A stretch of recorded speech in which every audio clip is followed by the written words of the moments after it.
Hello everyone and welcome again to Algorithm HQ. Today I'm going to write the code and also explain to you all the algorithm to solve this maximum number of moves in a grid problem which is there in LeetCode. It is a medium level problem and is problem of the day or daily challenge on LeetCode for today. I'm going to code the solution in Java, but for people who code in different languages, this video will definitely be useful because I'm going to explain the approach on the blackboard before coding the solution. तो चलिए फिर start करते हैं इसको श्री कृष्ण का नाम लेकर। हम लोगों को इस क्वेश्चन में एक ग्रिड दी हुई है, एम क्रॉस एन मैट्रिक्स दी हुई है, ओके, और पॉजिटिव इंटीजर्स, मतलब इसमें बस पॉजिटिव इंटीजर्स ही होंगे। हम लोग किसी भी सेल से स्टार्ट कर सकते हैं first column of the matrix में, ठीक है। फर्स्ट मतलब जीरोथ कॉलम एक्चुअली है ना, जो यहाँ पे फर्स्ट कॉलम है या जीरोथ कॉलम है। एक्चुअली जीरो इंडेक्स लिखा हुआ है इसलिए मैं जीरोथ कॉलम बोलूंगी इसको, ठीक है। तो उससे स्टार्ट कर सकते हैं और ट्रैवर्स कर सकते हैं ग्रिड में इन द फॉलोइंग वे, ठीक है।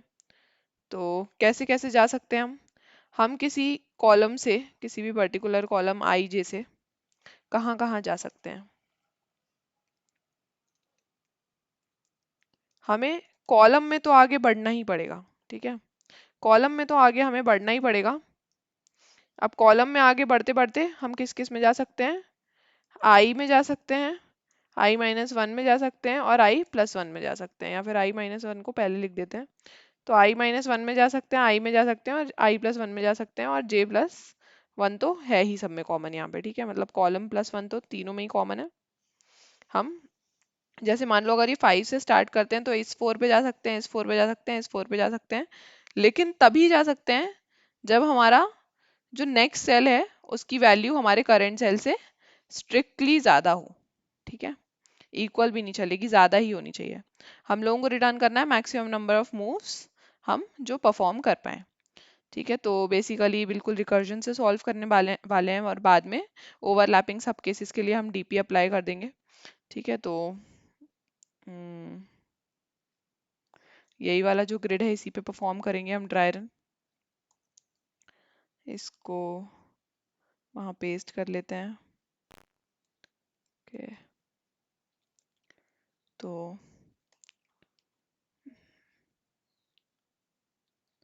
ओके इस ग्रिड पे परफॉर्म करेंगे, ठीक है। तो सबसे पहले हम यहाँ से स्टार्ट करेंगे, ओके, टू से स्टार्ट करेंगे, टू से स्टार्ट करेंगे और फिर उसके बाद आगे जाएंगे। ब्लैक कर लेते हैं इसको, ओके। तो टू से स्टार्ट करेंगे और फिर आगे जाएंगे, ठीक है। तो टू से या तो इस फोर पे जा सकते हैं या तो इस फोर पे जा सकते हैं, दोनों फोर पे जा सकते हैं, ठीक है। तो सबसे पहले इस फोर पे जाएंगे, इस फोर से इस थ्री पे तो नहीं जा सकते, लेकिन इस फोर से इस नाइन पे जा सकते हैं, ठीक है। हम कहाँ कहाँ मूव कर सकते हैं एक सेल से, जैसे कोई एक हमारे पास पर्टिकुलर सेल है तो हम कहाँ कहाँ मूव कर सकते हैं, ऊपर, जस्ट साइड में और नीचे, है ना। डायगनली अपवर्ड्स, है ना, right and upwards, then right and downwards and then only right, ऐसे ट्रैवल कर सकते हैं, ठीक है। तो अब फोर से हम नाइन पे जा सकते हैं, थ्री पे तो जा नहीं सकते, और नाइन से हम इलेवन पे जा सकते हैं, ठीक है। तो टू से फोर, फोर से नाइन, नाइन से इलेवन, कितने स्टेप्स हो गए हमारे पास, थ्री स्टेप्स हो चुके हैं, है ना। हाँ यहाँ पे भी थ्री ही आंसर है, ओके। तो हमारे पास थ्री स्टेप हो गए अगर हम टू से स्टार्ट करें तो, ठीक है। टू से अगर एक डायरेक्शन में स्टार्ट करें तो, वैसे ही अगर हम टू से यहाँ पे जाते, टू से इस वाले फोर पे जाते, है ना, तो ये फोर से यहाँ पे नाइन पे जा सकते थे क्योंकि यहाँ पे टू और थ्री पे तो जा नहीं सकते, है ना, और नाइन से इलेवन पे। तो अगेन टू के लिए जो मैक्सिमम नंबर ऑफ स्टेप्स आ रहे हैं वो आ रहे हैं थ्री, वो आ रहे हैं यहाँ पे थ्री, ठीक है। अब सेम हम करते हैं फाइव के लिए। फाइव के लिए हम किसी पे नहीं जा सकते, ना ऊपर जा सकते हैं, ना इधर जा सकते हैं, ना इधर जा सकते हैं, ठीक है। एकदम बेसिक डीएफएस कर रहे हैं, ठीक है। तीनों ही नहीं जा सकते, क्यों, क्योंकि तीनों की वैल्यू जो है वो फाइव से कम है, ठीक है। हम तो इक्वल पे भी नहीं जा सकते, है ना। अब सेम थ्री के लिए देखते हैं, ठीक है। तो थ्री पे कहाँ कहाँ जा सकते हैं, एक तो इस फोर पे जा सकते हैं, ठीक है, एक इस फोर पे जा सकते हैं, और इस नाइन पे भी, तीनों पे चीजें पॉसिबल है। तो चलो सबसे पहले फोर पे जाके देखते हैं। फोर पे गए, इस फोर से नाइन पे जा सकते हैं, नाइन से इलेवन पे जा सकते हैं, ठीक है। तो कितने हो गए थ्री के लिए भी स्टेप्स, अभी तक के 3। ठीक है, अभी तक के हो गए 3। अब सेकंड वाला देखते हैं कि कहाँ कहाँ जा सकते हैं। इस 3 से इस 4 पे जा सकते थे, इस 4 पे इस 9 से, इस 4 से इस 9 पे भी जा सकते हैं, 13 पे भी जा सकते हैं। ठीक है, और फिर इस 13 से इस 15 पे जा सकते हैं, 9 से 11 पे जा सकते हैं। दोनों ही केसेस में स्टेप्स कितने हो रहे हैं यहाँ पे? 3 3, है ना, 3 3 हो रहे हैं अगर 3 से 4 पे जाते हैं तो। ठीक है, अभी भी हमें मोर नंबर ऑफ स्टेप्स नहीं मिले हैं। अब 3 से 9 पे जा सकते हैं, 9 से 13 पे जा सकते हैं, 13 से 15 पे जा सकते हैं। तो हमने जितने भी केसेस अभी तक 3 के लिए एक्सप्लोर किए, उन सभी में मैक्सिमम नंबर ऑफ स्टेप्स आ रहे हैं 3। ठीक है, अब 10 के लिए देखते हैं। ठीक है, तो 10 के लिए अगर हम देखें तो 10 से हम ना 4 पे जा सकते हैं, ना 9 पे जा सकते हैं, है ना। तो हमारे पास दो आंसर्स आए हैं, एक्चुअली दो आंसर्स नहीं, हमें दो पॉसिबल केसेस मिले हैं जिससे हम मैक्सिमम नंबर ऑफ स्टेप्स यानी कि 3 अचीव कर सकते हैं। पर हमें रिटर्न क्या करना है? Maximum number of steps itself. Okay, तो क्या करेंगे, हर सेल से स्टार्ट करके देखेंगे और देखेंगे कि ऊपर वाले डायरेक्शन में जा सकते हैं कि नहीं। ठीक है, ऊपर वाले डायरेक्शन में जा सकते हैं कि नहीं, साइड वाले में जा सकते हैं कि नहीं, और नीचे वाले में जा सकते हैं कि नहीं। जिस भी डायरेक्शन से मैक्सिमम आंसर आ रहा होगा वो रिटर्न करेंगे। ओके, तो एक बार कोड करके देख लेते हैं फटाफट से कैसा कोड रहेगा। प्राइवेट इंट सॉल्व नाम दे देते हैं इसको, या फिर गेट मैक्स नाम दे देते हैं, गेट मैक्स। एक रहेगा इंट आई, एक रहेगा इंट जे, फिर क्या रहेगा हमारे पास, इंट ग्रिड। ओके, ये तीन चीज रहेंगी। अगर हमारे पास आई हो जाता है ग्रिड डॉट लेंथ के इक्वल, और जे भी हो जाता है ग्रिड जीरो डॉट लेंथ, है ना, कॉलम की लेंथ देखेंगे इक्वल, तो हम रिटर्न कर देंगे यहाँ से 0। अदरवाइज एक वेरिएबल लेंगे हम मैक्सिमम। अब कहाँ कहाँ हम जा सकते हैं? रो -1, कॉलम +1। ठीक है, तो सबसे पहले चेक कर लेंगे रो -1 यानी कि I -1 should be greater than equal to 0, and column +1 यानी कि j+1 should be less than grid 0 dot length. Okay, grid 0 dot length को यहाँ पे हम ले लेते हैं, एक ले लेते हैं n is equals to grid dot length, ताकि वो बार बार बड़ा बड़ा ना लिखना पड़े, और m is equals to grid 0 dot length. ठीक है, तो इसका हम कर देते हैं less than m।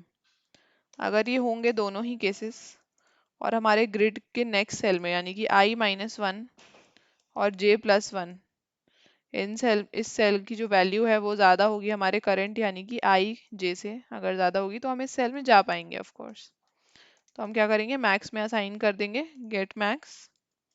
Gate max के लिए क्या कॉल कर देंगे यहाँ पे, i -1 j+1, है ना, उस पर्टिकुलर सेल पे भेज रहे हैं i -1 j+1 पे, और एक स्टेप हो गया है तो 1 प्लस कर देंगे उसमें।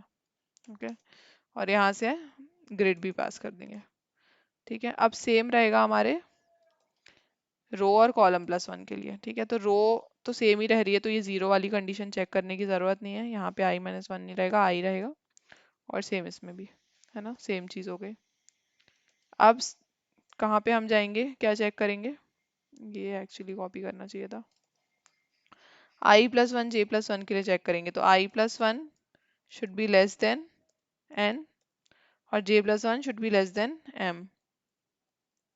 ठीक है, तो i+1 j+1, यहाँ पे भी i+1 j+1। ठीक है, तीनों के लिए चेक कर लेंगे।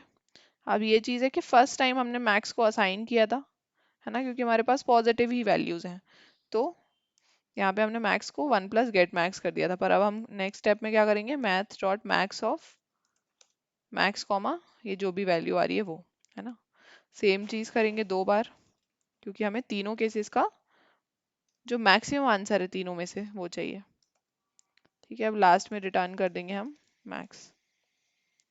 ओके, अब क्या करेंगे हम यहाँ पे जाएंगे और हर कॉलम के लिए चेक, हर रो के लिए चेक करेंगे फॉर द 0th कॉलम। तो आई को 0 से लेके कहाँ तक हम चलाएंगे, यहाँ पे एन और एम ले लेते हैं।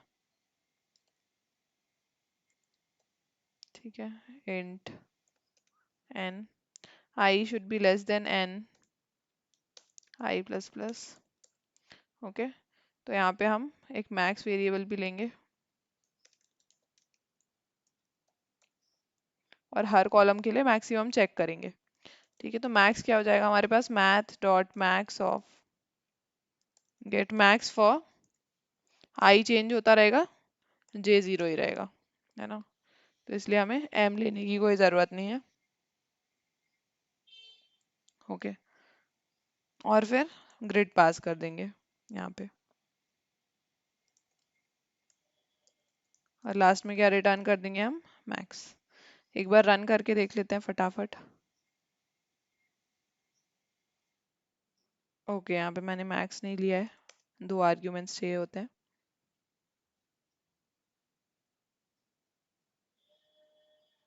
ग्रिड, चलिए इसको यहाँ डिफाइन करना चाहिए मुझे, इंट, ताकि ये यहाँ पे भी यूज़ हो पाए n, और यहाँ पे m। अभी फिर से रन करके देखते हैं। Okay, sample test cases pass हो रहे हैं। अब हमारे ओवरलैपिंग सब केसेस के लिए हम dp लगा देते हैं। तो एक इंटीजर एरे ले लेते हैं dp, n m लेंथ, है ना, m को ले ही लेते हैं हम यहाँ पे, m is equals to grid 0 dot length.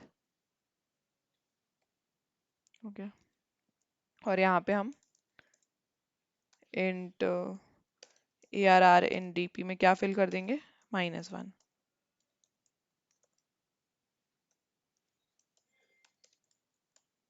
Okay, यहाँ पे भी dp पास कर देंगे, और यहाँ पे भी dp को एज आर्ग्यूमेंट ले लेंगे। ओके, सिंपल एकदम, जो भी बेसिक्स होते हैं ये मेमोराइजेशन के। अब यहाँ पे क्या करेंगे, चेक करेंगे if dp of I J is not equal to -1। -1 के इक्वल नहीं है, मतलब इसके लिए करस्पॉन्डिंग रिजल्ट पहले से ही कंप्यूट हो चुका है, तो हम रिटर्न कर देंगे dp of I J. Otherwise हम पूरी कंप्यूटेशन करेंगे, dp ऑफ आई जे में मैक्स स्टोर करेंगे, और फिर रिटर्न तो हो ही रहा है। और यहाँ पे हर फंक्शन में हम, मतलब हर जब भी जितना भी कॉल करते जाएंगे, यहाँ पे dp हर उसमें लगाते जाएंगे। ओके, अभी रन करके देख लेते हैं फिर से। सैम्पल टेस्ट केसेस पास हो रहे हैं, सबमिट करके देख लेते हैं। ओके, तो कोड सक्सेसफुली सबमिट भी हो गया है। बट जाने से पहले please do not forget to like the video and subscribe to my channel if you haven't already. Also do tell me my improvement points in the comment section. That's it for the video. Radhe Radhe.